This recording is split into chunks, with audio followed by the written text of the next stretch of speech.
Alright, what's going on, guys? Going to do episode 2 of So You Want to Live on a Sailboat or a Boat. This probably should have been the first episode, but I'm just kind of shooting these right from the hip, right from the cuff.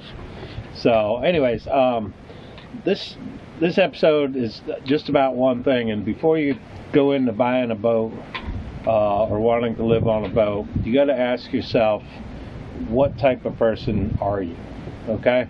And that's the biggest thing to really look at before you make the decision to do this, because it's not an easy life. Okay, everything is very difficult, labor intensive. So you got to be able to know what kind of person are you. Are you a whiner, a complainer, I can't do this type of person? Because if you are, you're not going to make it. If you're a couple and one of you is a whiner and a complainer and I don't know how to do this and this sucks and everything is tragic, you're going to drive the other person nuts. Okay? You have to be able to think for yourself, fend for yourself, do for yourself, and get it done. Okay? And you really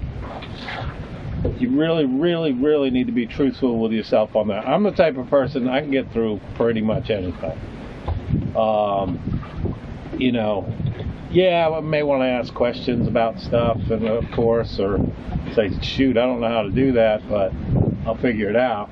But that, you know, that's just me. But if you're not that type of person, you're not going to make it. You're not going to have a good time.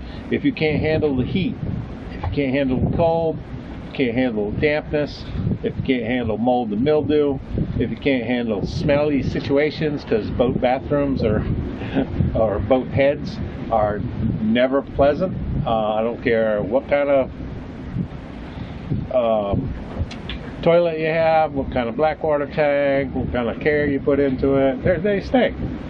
So that's another thing. You have to be able to really analyze yourself and say, can I do this? Especially when it comes to heat, okay?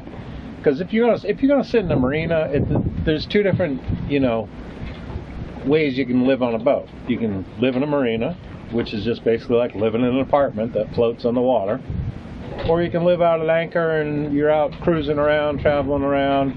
Maybe sometimes you're in a marina, like me. I was living in a marina, then I moved to anchor. When I go back, I'll probably live in the marina a little bit, live at anchor a little bit. So there's two different aspects to it. If you just want to live on a boat, to live in a marina because it's cheap and it sounds like a fun thing to do, then it's just like living in an apartment that's just not very big. But you're still going to have issues to where you got to be able to handle certain situations.